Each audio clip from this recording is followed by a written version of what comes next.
Brainstorm. Today's episode is brought to you by the National Air Traffic Controllers Association. For 4 decades, NATCA has represented the nearly 20,000 air traffic controllers, engineers, and other aviation professionals who keep us safe when we travel. NATCA, they guide you home.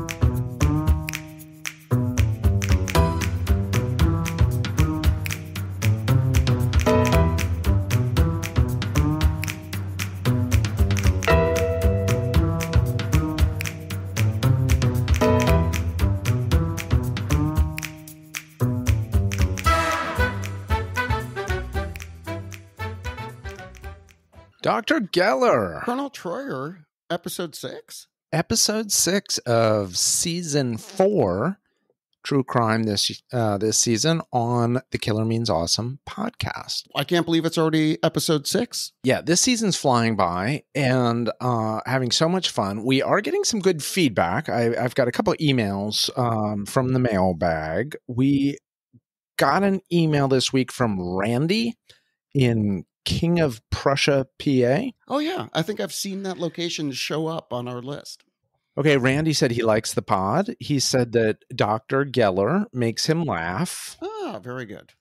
He said the last 2 episodes, however, were not his favorite, or as he put it, more whodunits, less kids getting sexually abused. Which, fair point. Yeah, but I say he missed the point. That was the first school shooter. Can we put the secondary crimes to the side? Or do we have to include every bad thing that happened? You know what I mean? I like how he singled you out. Maybe there was another email that got caught in the spam folder where you talked about my performance. I'll double check. And I actually did hear firsthand that people very much liked the last episode because they found it super interesting. No one seemed to know anything about the first school shooting. Okay. And thanks for pumping my tires there. Yeah, okay. There you go. Good. And even Randy, he said he likes the pod. So thanks for the email, Randy, and thank you for listening.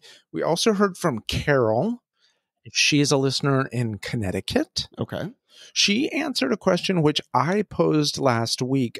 She said the nickname for that state is the Constitution State. Interesting. Okay, so I thought it had something to do with nutmeg, but I must be thinking more of like a fact about the state. You are correct. That's the second one that pops up. Ah, there you go. See, top 2. Okay, the Constitution State. Thank you, Carol. I wonder why. Like, was the Constitution in any way drafted, or maybe it passed through town? I'm glad you asked. I thought the same thing. I was like, my U.S. history isn't perfect. Philadelphia. I was like, maybe that's where they did the Constitution. I can't remember. No, it comes from the so-called Fundamental Orders of Connecticut in 1638 and 1639, which were among the first written constitutions in world history, and which established government authority is rooted in the free consent of the people. And that early document also outlined the powers and limitations of the government. So was that in one of the settlements? Yeah. So that's like colonial America. Right, that's colonial America. Yeah. Now that's all according to AI anyway. I have no idea whether that's true. But Connecticut is the Constitution State. Thank you, Carol. One other item of housekeeping. I do want to update listeners on the latest share price for Odyssey Marine. Still above water. Odyssey Marine, barely. Odyssey Marine, which featured heavily in season 1 of our show about shipwrecks. People still write in about it. At closing today, share price was 31 cents. It's been hovering in the 30 cents, 40 cents range for a while. Bobbing in that range. Okay. I myself own 1,267 shares of that company, which I was able to acquire for the low price of $16 per share. So that's awesome. Which, under 20. So that's it for the housekeeping. What are some of the fun places people listen to our podcast from last week? Yeah, great group of places. Last week, people were listening from Van Cleve, Mississippi. Whoa. Van Cleve. Cool. cool. It's inland from the Gulf, because I know you like to say, is that on the water? Is that inland? Yeah. This is about 370 miles from the Gulf of Mexico or America. You take your pick. I'm going to say Mexico. Listen, how do you spell Van Cleve? And is it 2 words or is it one? It's one word, and it's V as in Van, A-N, C-L-E-A-V-E. Very cool. And you said where is it? It is near It's a bit inland from the Gulf of Mexico, America, only about 300 miles. It's actually on one of the tributaries that ends up in the Gulf of America or Mexico. Welcome to the listener or listeners from Mississippi, and I commend your attention to season 2 of our pod, where we talk about proud son of Mississippi, Medgar Evers. So that's a good one if you want to dig back in the catalog. Shot in the dark, but my father-in-law is from Mississippi, so I'm wondering if this is one of his relatives out there in Van Cleve. I'll have to find out. Okay, next, let's say hello to our friends at Grand Prairie, Texas. This is sort of part of the Dallas area, but it's Grand Prairie, Texas. Welcome, Grand Prairie. Lone Star. Never heard of it. Lastly, let's say hello to our good friends in Balaclava, Jamaica. This is a small town in the northern St. Elizabeth Parish. That's crazy. Why would a town in Jamaica be called Balaclava? It makes no sense. Yeah. So it's kind of a Sunbelt lineup we got here today on warm the weather Spots for feature. Yeah. Okay. That's awesome. Okay. Yeah, great group. So we got Van Cleve, Mississippi, Grand Prairie, Texas, Balaclava, Jamaica. Really glad that they're all listening. So that's this week's listener location. And I'm excited because last week you promised that today's episode, you didn't reveal a lot, but you said it would not involve any incest, which was something that I felt kind of pulled down a little bit on the group mood after the last couple of episodes. I feel like today's more of a palate cleanser, if you will, in terms of crimes. Okay, let's get right into it. I mean, I can't wait. This is a great story, I have to say. The more I read about it, the more I was completely blown away. We're going to be talking about the United California Bank heist. We're back in the world of heist. You know I can't resist a good heist. Yeah. This is really good. Oh, man. Okay. I kind of hope they get away with it, but let's go. The United California Bank burglary. It's a burglary, not a robbery. The people weren't in the bank when this happened. Oh. It took place on March 24th, 1972. The safe deposit vault was broken into at that time. More than $12 million in cash and valuables were taken. That's about $70 million today. Damn. It's a lot of money. Now, what's interesting... What's the name of this bank? United California? United California Bank. Now, this is a very small bank in a strip mall in Laguna Niguel, California. Huh. So the heist is remarkable for many reasons. One is the techniques used in the heist had never been seen before by law enforcement. Ooh, so cool. Very interesting. This heist has connections to President Nixon and Jimmy Hoffa. Ooh. Was it just that they were like wearing a Nixon rubber mask? I'm not going to tell you that. You got to listen to the episode. It became one of the biggest FBI investigations in history. Whoa. Okay, more agents assigned to this case than any other outside of the Kennedy assassination. They never solved the Kennedy one, so I hope they have more luck with this one. It also includes a nearly impossible to believe mistake that was made in the aftermath of this heist. So it's got it all. Yeah. I hope it's a mistake by law enforcement, not the robbers, but we'll see. We'll get there. Well, I mean, I think you're very much on the side of the crime group. Well, especially when you said it's a burglary. I mean, there was no use of a firearm. There was no threat of violence. There was That's no what I'm telling assault. you about this being a palate cleanser. There's no violence here. No one's getting hurt, you know? Yeah. I mean, not that there aren't victims, but okay. So let's start with the main protagonist, okay? The mastermind, the person you are rooting for. The brains of the operation. Yes. His name is Amil Dinsio. D-I-N-S-I-O. Amil Dinsio. Dinsio was born in 1936 into a very poor family in Youngstown, Ohio. Love it. Scrappy, right? This is like the 30s. Like he grew up in the Depression. Yeah, it's the Rust Belt before it was rusted. That's correct. So now he, as you can imagine, becomes a very accomplished burglar. And he really wants to get money. What? Why can I imagine that? Well, because, I mean, this is like a movie. This guy's like growing up in scrappy, Youngstown, Ohio. It's Sure. black and white. Like, no, but I mean, Youngstown, it's also like the home of all the great quarterbacks in the NFL. Like he could have gone straight. Right. He could have gone to Ohio State, become a doctor. Yeah. But regardless, he decided to become a really good burglar. And he also figured out this pattern in which deposits were made at banks over the weekend. Oh. But there's no one there. So he started robbing banks. And he basically said every time he walked into a bank, there were just huge bags of cash sitting there, and he would just take them. So started off small with some of the banks in the area, but became very good at robbing banks. Damn. Understanding alarms, putting together the right crew, and this became his specialty in the early 70s. He's doing it back in Ohio? Yeah, mainly in Ohio. And does he get caught for any of those? They're always after him, but they can never prove anything. But he's definitely known in the area. Okay. So he's a worthy adversary of law enforcement. Okay. Well, they said he quickly revealed himself to be an expert, and his specific prowess was bank robbery. So who gets wind of it but the mob, of course? Oh, yeah. I mean, Ohio. Aren't you the one who had a friend whose grandmother said on her deathbed, oh, tell everybody else that the NFL's rigged? That's Iowa. Oh, but yes, Iowa. Still in the Midwest. They're the mobs everywhere. Yeah. So anyways, he also becomes kind of tied in with the mob. So he knows he's got friends in the mob. But he's mob adjacent. He's not a maid. He's not a maid guy. He is not in the mob. He's got his own freelance crew. So now let's go to the setup to the big heist that this is all about. Okay, so 1972, Nixon is in the middle of a very expensive re-election campaign. He needs a lot of money.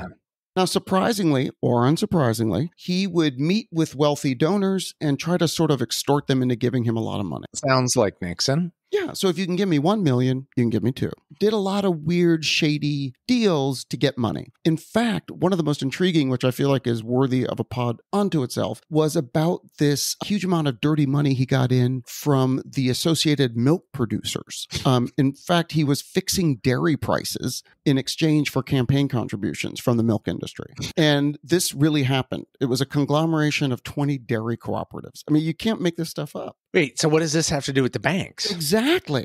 I'm glad that you're sort of bringing us back to earth here. So apparently Nixon would take a lot of this dirty money that he extorted in the form of campaign contributions, and he'd hide it in various places. One of those places was a bank in Laguna Niguel, California. Yeah, it's right down from old Yorba Linda, where he was from. San Clemente was 15 miles, and that was the Western White House for him. Now let's bring in Jimmy Hoffa. Jimmy Hoffa, most people are aware of who he is. Most people are aware of who he is, but, not a lot of people know where he's buried. No one knows. Enter Jimmy Hoffa, president of the International Brotherhood of Teamsters. Mm-hmm. He was thrown in jail in the late 60s for various illegal activity. Okay.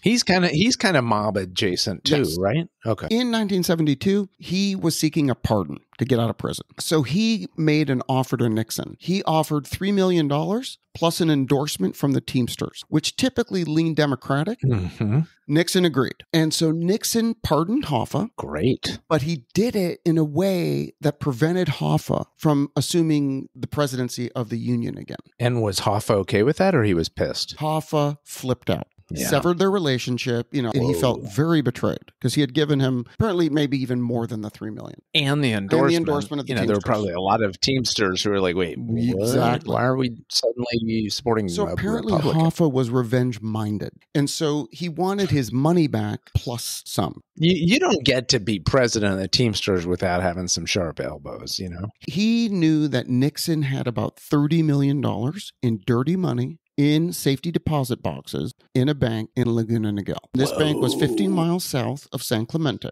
When you say dirty, it's dirty. Like they're not even just, they're just putting stacks of cash in the safe deposit boxes.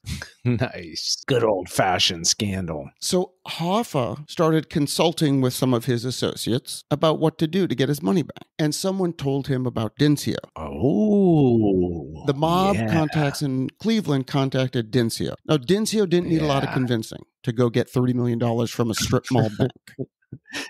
In California. This was not a hard sell. But when you see pictures of the bank, you're like, what would anyone think putting millions of dollars? It's like a McDonald's in a strip mall.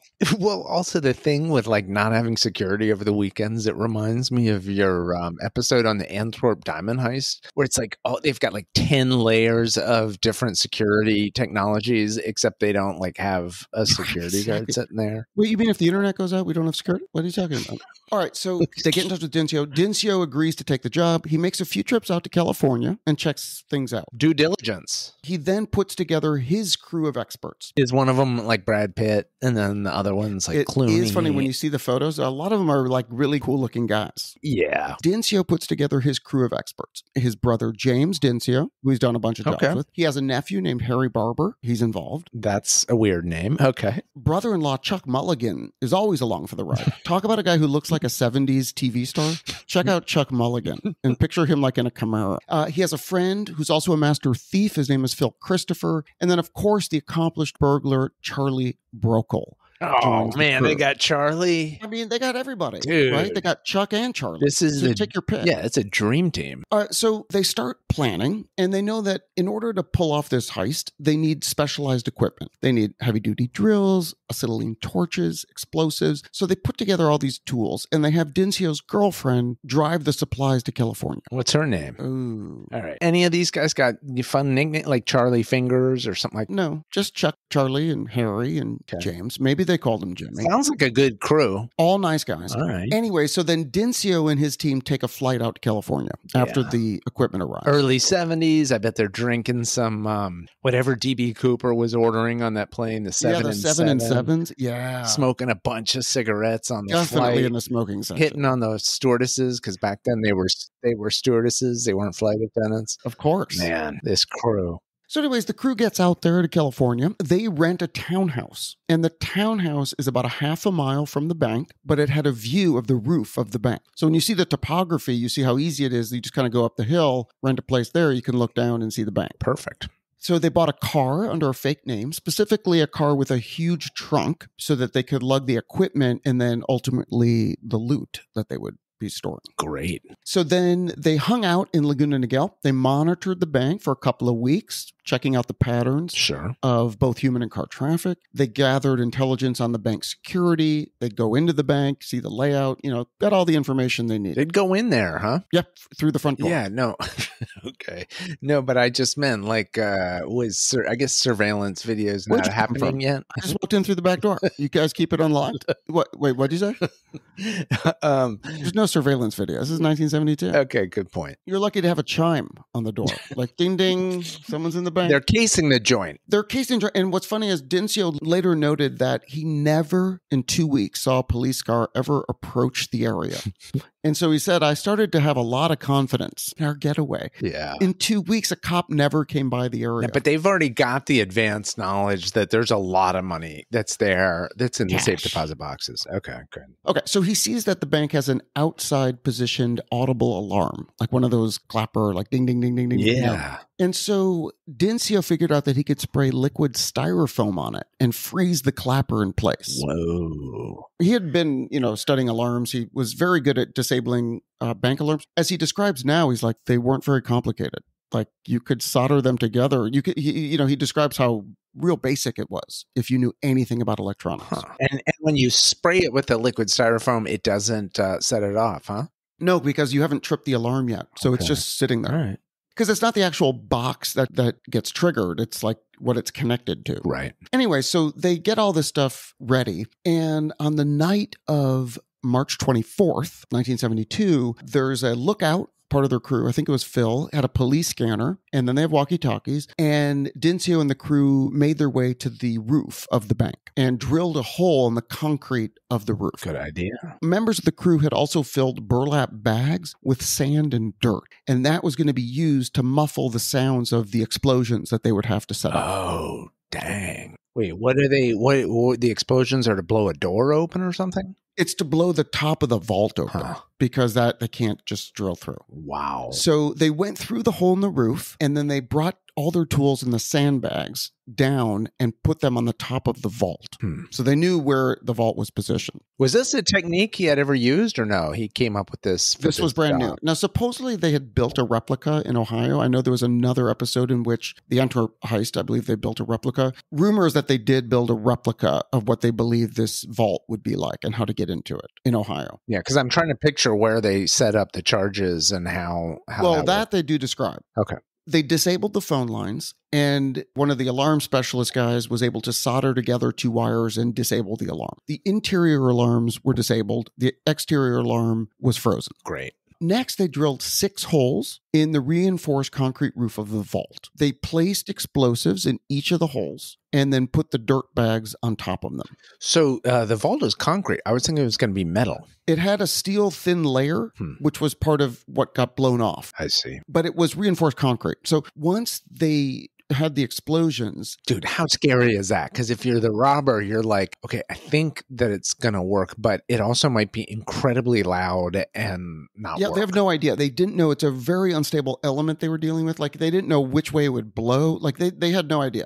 Yeah, what you already said what kind of explosive this is, a set of something? It was dynamite, I think. No, they had acetylene torches. Oh, I see. Okay. Which come into play next. So but once dynamite. they detonated the dynamite. And for any listeners who are curious about dynamite, just go back to Killer Inventions. We tell you all about dynamite. Yeah, I love that episode. So 6 holes in the top. 6 holes in the top. Pack it with explosives. Pack it with explosives. Put the dirt bags and sandbags on top. Outside on the walkie-talkie, the guy said that he didn't hear anything. Wow. So once they got the explosion to work, then they cut the rebar with the acetylene torches. These guys are good. They're good. And so once they got the rebar dealt with, they literally could drop down directly into the safety deposit vault. Once they got in the vault, they had a hammer that they had brought along that had a spiked end, which made it able for them to pry open the specific safety deposit box that they were targeting. Oh, it's just like one? It's not like a whole bunch of them? It's a couple. He thought there were like 2 or 3. I mean, because if they've got 30 million, it's got to be big safe deposit boxes. Yeah, I think they were pretty big, but because people had like urns in them. So they weren't like too tiny. In any case, so they opened the first targeted box and they found $2 million in cash in that one box. Bingo. Then they opened the next box and found $5 million in cash. Nice. But right when they got that one open, it was getting early and the sun was about to come up. Oh, shoot. They still had hundreds of boxes that they wanted to open. So anyways, they crawl out of the vault and they cover the hole in the roof with plywood and tar. Then they go back to their townhouse and just watch the bank roof all day, Saturday. Oh. So they're literally just sitting back in their condo watching the bank. I wonder if that was like they improvised that, or if they knew like, hey, we might not be able to do this all in one night, but it's the weekend. So we get. Well, I think they planned it for that specific reason. Right. They knew it'd take a few hauls. But they had already gotten $7 million the first time, right? Yes. They got $7 million the very first time. So then they go back Saturday night and they start opening up all the boxes. At one point, the guy from outside calls in and says a cleaning crew has arrived. All they had to do is stay completely quiet in the vault because the cleaning crew had no idea. They couldn't see into the vault. Like, they couldn't open the vault. And so they just waited for the cleaning crew to finish. And then they got back to work opening this safety deposit boxes. Sweet. Did they get a few of them open? They managed to open 458 of the 500 safety deposit boxes. However, the whole take was about $12.8 million. Again, a lot of money right now, probably $60-70 million, but he expected 30. They got 12.8. What happened? Where was the other? He doesn't know. But they didn't get all 500 whatever boxes. No, but they got most of them. Like, they started opening boxes and just getting urns. Like, I think the cash was gone. Who's putting urns in there? It's like the remains of a loved one or something? Yes. So before exiting the vault for the last time, Dinsio jammed the vault door so that it was going to be more difficult for the bank people to open it. Smart. So Dinsio insisted that 12 million of the stolen money was Nixon's because he knew which 2 boxes were definitely his, and that the other 800,000 was just stolen from other random deposit boxes. Gotcha. So he felt like it should have been 30, but it was 12, and then the extra 800 was just because that's what the other few hundred boxes contained. So it's very outsized proportionally that 2 boxes had $12 million in cash. I would already be nervous. If you're working for Jimmy Hoffa, he's going to be like, bullshit, there wasn't 30 million. Like, give me the 30 million, Yeah, who knows? Monday morning, bank employees arrive and discover that something's amiss. They can't open the door. So eventually they get the vault door open and they see sandbags and dirt everywhere.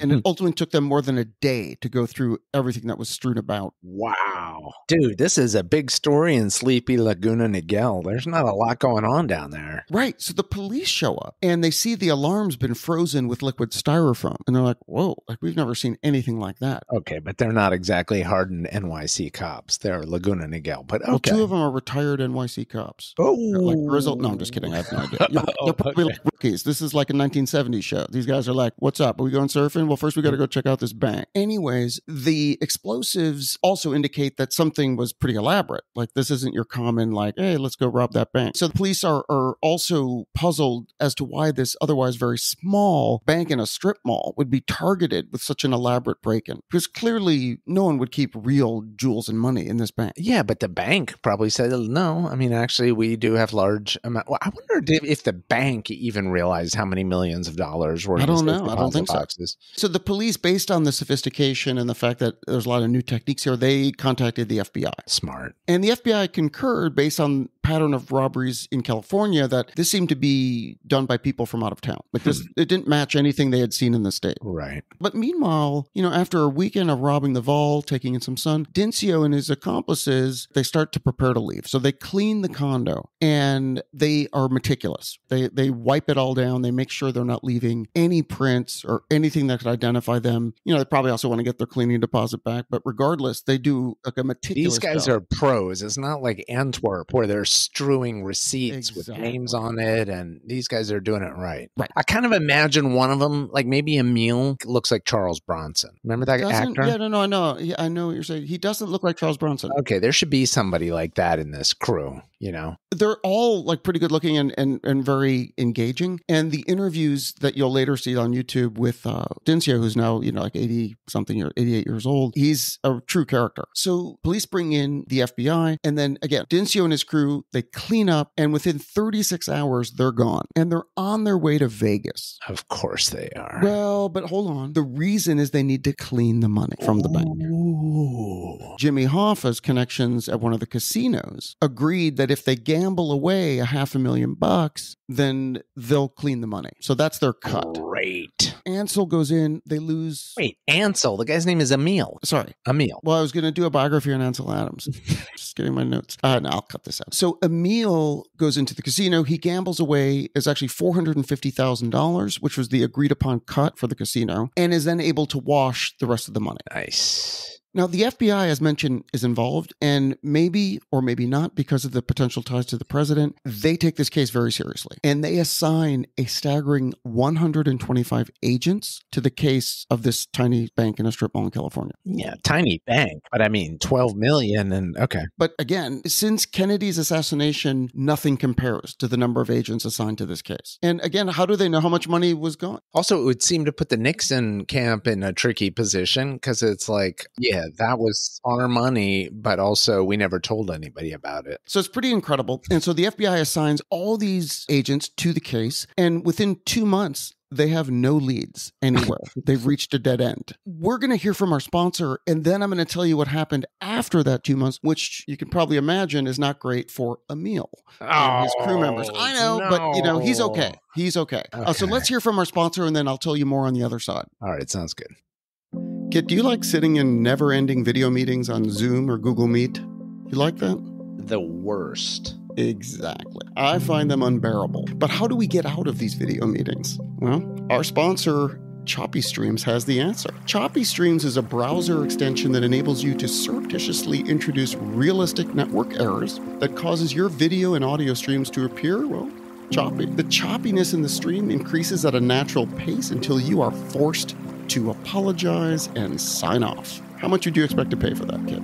Oh, I would pay a fair amount. I mean, that honestly would get me out of some endless meetings. We hate the meeting. But at only $1.99 per month, that's less than $2 a month, you get an unlimited number of choppy streams.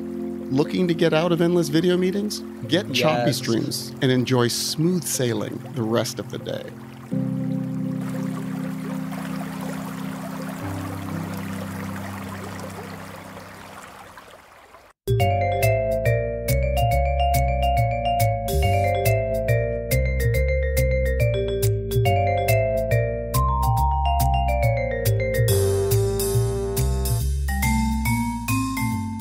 Our music could not be more perfect for a heist episode in the early 70s. Oh, yeah. You can really picture it. As mentioned, 2 months go by. no leads until an agent in Ohio reports that a bank in Lordstown, Ohio had just been robbed. Oh, no. And the burglars used the same techniques as in the Laguna Niguel case. No, you got to know when to stop. The greed in going after another bank so soon after the Laguna heist, using the exact same techniques, is ultimately what's going to lead to his downfall. That's disappointing. Same crew? Same exact crew. An agent in Cleveland put together a list of 100 names of potential suspects, which of course included Dinsio because he had been on their radar in Cleveland for many years. And immediately they're like, hey, wait a minute. This is the same technique. This is probably the same people. Yeah. Well, they thought there was definitely a tie-in, and the fact that it happened in Ohio, and they thought that the California was done by out-of-towners, they just started putting together names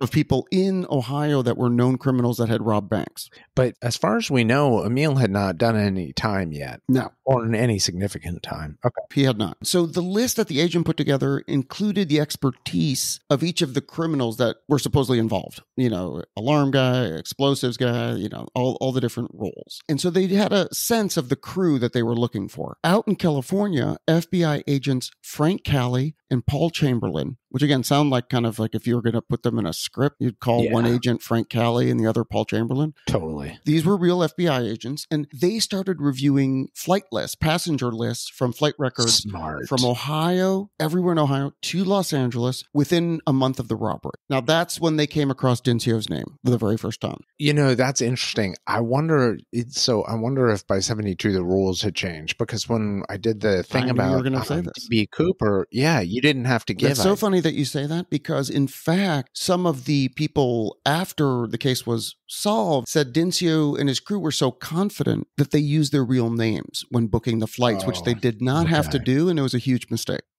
So it's like no surveillance video, but you're using your real name. Like, you don't have to.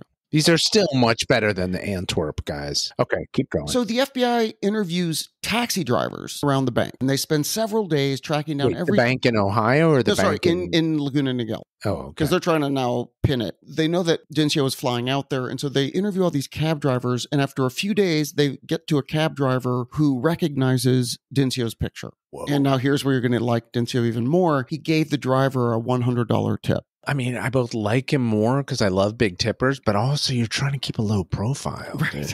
You know what I mean? Because then that guy's going to remember who gave him a $100 tip. But he kind of did it under the assumption the guy wouldn't talk. Oh. You know, so I think that was the idea. Like, right. But this guy sang like a canary. Like the color of his cap. Then they also checked all of the hotels and motels in the area. Now, again, maybe it's hubris, who knows? At one of the motels, they discovered that Dinsio's brother-in-law, Chuck Mulligan, he had checked in using his real name. So they knew Chuck Mulligan was there. I mean, I sort of forgive a lot of these errors because my feeling is the main error was just running another job in Ohio. That's what broke the case. That was definitely bad. I mean, that's like 101. You got to play it. You got to avoid. Just use fake names. I know, but the second heist is what bums me out. It's like you got to keep a low profile. You got to sort of go quiet for a while. I understand, but it's like Raising Arizona. It's like, wait, we're using code names? Like, you don't use your real name when you're pulling off a big heist, right? Like, isn't that 101 too? When is the moment in Raising Arizona when he says that we're using code names? It's when John Goodman and his partner were doing a robbery, and he said, "Are you done, Earl?" or something, and he's like, "Wait, he's like, you don't call me." He's like,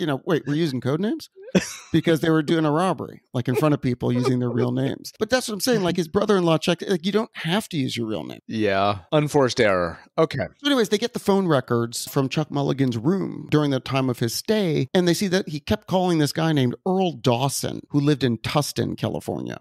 Turns out, when they look up Earl Dawson, he's from Youngstown, Ohio. Oh, boy. Oh, boy. FBI go to visit Dawson, and he says he's good friends with Mulligan, and that Mulligan called him because he wanted to keep his car in his garage. And so the car's still there. But he claims he didn't know anything about the robbery. But the FBI gets a search warrant for the car, and in the trunk, they find all the equipment that was used in the robbery. Oh, so they didn't even get rid of it. They put it in the car. Interesting. Supposedly, some of the items had Dinsio's fingerprints, particularly a battery, is what the FBI claims. From the phone records in Mulligan's room, the FBI also discovered that Chuck had called a real estate agent in Laguna Niguel.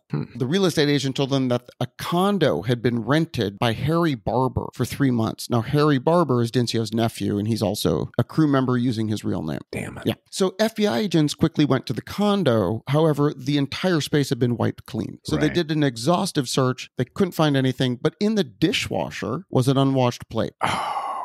Bingo. Unwashed plate in the dishwasher. And if you see a picture of the plate, you're like, gross. Shouldn't you have rinsed that off? Like, that's what disgusting. kind of pig? So they got fingerprints off the plate, and the prints were a match for Dincio. Well, I mean, they already had plenty of physical evidence in the back of that car, too. But okay. Well, supposedly. Now they can also put them at the condo. Right. So they arrest him on June 27th, 1972. And charge him with both cases or just one? Charge him just with the Laguna Niguel first. But they search his house, and they found thousands of dollars hidden just in random places. So as you can imagine, I don't know the expression about the dominoes, but things started falling into place for the police. Earl Dawson, one of the crew members. Oh, so Earl was a member of the crew. He was part of it. I see. He was in on it. So he came clean. He had plenty of time. He should have been getting rid of all that equipment. Car. Like, why keep the car? Like, well, even if you keep the car, like get rid of the stuff in the car. Yeah, it makes no sense. So Charlie Brokel confessed to everything. So Earl and Charlie were given immunity. And the rumor with Charlie was that he had killed somebody, so he needed a get out of jail free card before he got convicted of that. Both Earl and Charlie received immunity for their testimony against the other gang members, and both of them immediately went into the witness protection program. Wow. Yeah. I wonder where they are today. We don't know. And what names they go by today. Yeah, hopefully not their real name. Like, hopefully they learned a lesson. So the rest of the crew went on trial. They were all found guilty. Because you're messing with some bad hombres. Because Jimmy Hoffa and stuff like that. Did Hoffa get his three mil back? Good question. I didn't see anything that reflected that, so I don't know. Sure, he got something. Oh, yeah. They never found all the money, so a lot of people think he hid it, and it's still out there. But also, like, if you're Nixon, it's like illegal, like kickback money. So, like, how do they? It's the tip of the iceberg. Watergate masked all the other crimes that were going on because everyone was focused on Watergate. I'm telling you, he was fixing dairy price. Like, he was doing crazy stuff to get money. Man, I wish we had somebody fixing egg prices right now. Well, maybe someone is, and that's the problem. Yeah. In any case, so they all go on trial. James Dinsio, Amil's brother, he gets 15 years. Okay. Amil, Chuck, and Barber get 20 years. Now, interestingly, Amil only served 8. It helps that there's no violence involved, but go ahead. No weapons. Yeah, exactly. No one got hurt. So Paul Chamberlain, or Agent Chamberlain, said, quote, "This bank burglary was one of the most amazing bank burglaries ever. They were flawless at the bank job, but they made a number of mistakes prior to that. So, things like using your real name." You know my feeling about it. None of that would have even mattered if they had just freaking showed a little bit of restraint. Yeah. Get up from the table when you're still ahead, I agree. Dinsio says, quote, "I am what I am, a master burglar, which means I broke the law. But I think most people would see this heist as something of a victory, since it was against a man who is arguably America's biggest war criminal." He was against the Vietnam War.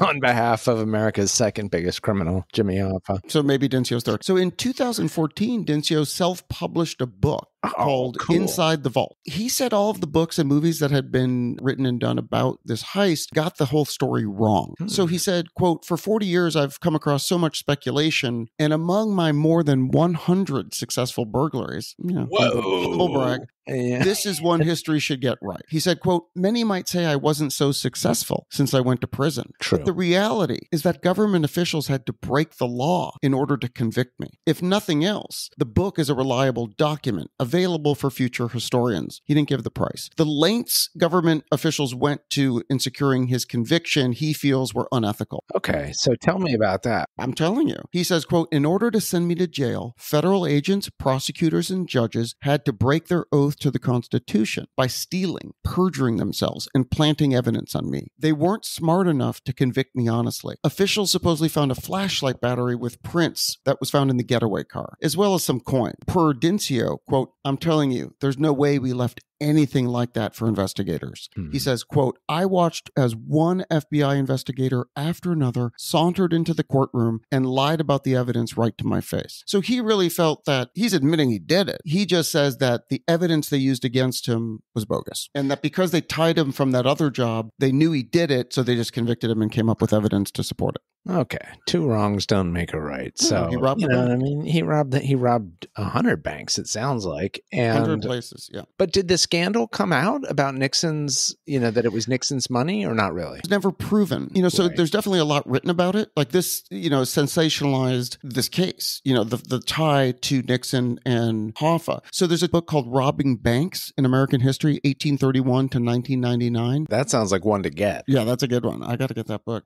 There is a section dedicated to Amil Dinsio and the crew that he led to break into the United California Bank. Now, one other interesting note is in 2019, there was a feature film called Finding Steve McQueen, which focuses on Harry Barber and his role in the heist. Now, Harry Barber was Dinsio's nephew, and he was a crew member. He worked with the filmmakers, and there's a great interview in which Amil Dinsio was like, yeah, he kind of sold out. Like, he had to make some money, but whatever. Well, but I'm confused by the title of the movie, Finding Steve McQueen. Yeah, I don't get it. There must be some tie-in that we don't know. All right. Finally, in 2021, NBC had a show called Super Heist, and there was an episode titled, quote, "All the President's Money," so you can see the tie-in to Nixon, which featured the United California burglary. And Amil recounts his story in that episode and why the bank was targeted, the contributions from Hoffa and the slush fund that was hidden in the bank. I imagine banks got wise and they discontinued the practice of, having a bunch of deposits coming in over the weekend, but also not a lot of security. Exactly. Well, that's like that Frank Abigail Jr., like the Catch Me If You Can book, where he did the same thing. Like he dressed up as a night guard, box is broken, leave money with the guard, literally. And people just would drop off the, money with him. It's like it wasn't like a mastermind. It was just pretty clever. Yeah. But yeah, so that's what Amil said, is that the banks would get all of their weekend deposits from all the businesses, and he would just open the door basically and take all the bags. Even the guys who got 20 years, they probably didn't actually do 20 years, right? No. So he did 8. Wait, Amil only did 8. He only did 8 years. And did he go straight afterwards, or did he go back into a life of crime? He did. He speaks about it. Like he's been interviewed a lot. He's very open about what he did. He's really proud of what he did.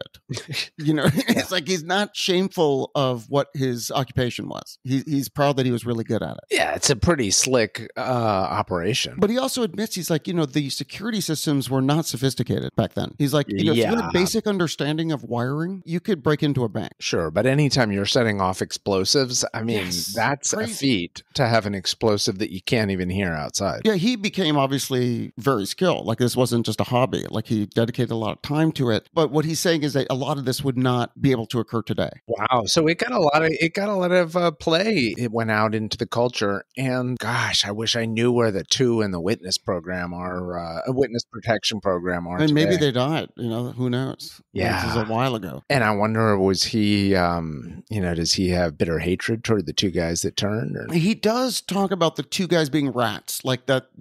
Those guys he's not happy with. He didn't care that Harry, his nephew, did a movie or portrayed himself in a movie and talked about it. Yeah, but snitches get stitches. So right. He wasn't happy with those 2 guys. To me, that's a much more satisfying story than the Antwerp one, because the Antwerp one unravels so quickly. Yeah. Whereas this one is such a near miss. They had it. Yeah, the $12 million. Like, imagine you just suddenly have $60 million and you're living in this small town in Ohio. Who knew? And it was just sitting there in a little strip mall bank in Laguna Niguel. Really crazy. It's funny to think of them. Like, there could be a movie about the 2 weeks they spent in that condo. I imagine the guys, the 2 that go into the witness protection program, it's early 70s, maybe they grow their hair really long and they kind of pose as Vietnam protester types or hippies or something. Yeah, there's a lot of good stories. Do you know what is a fantastic heist movie? For any who have not seen it, I recommend the movie Hell or High Water. I have not seen that. It's based on some bank robberies in Texas, I think in the 80s.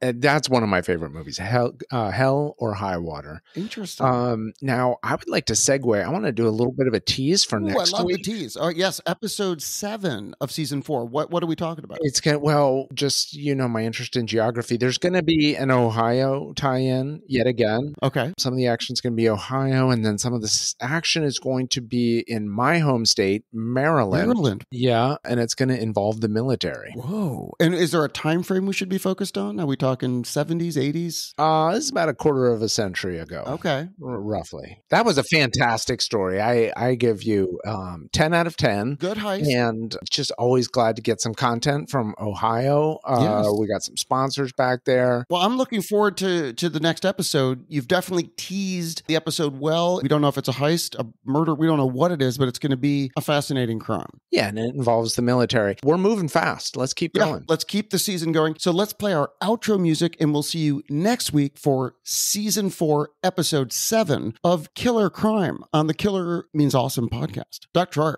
see you next time. Sounds good.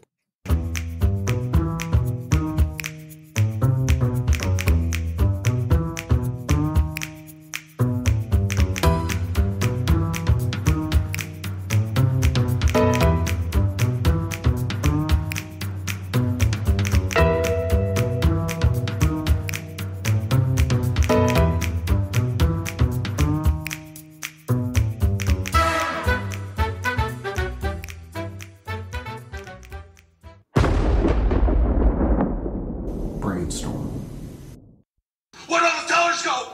Down here, sir. They're over there on the ground like you commanded, yeah. I told you not to use my damn name. Can't you even try to keep from forgetting that? Not even your code name? Oh, yeah. My code name. Y'all hear that? We use code names.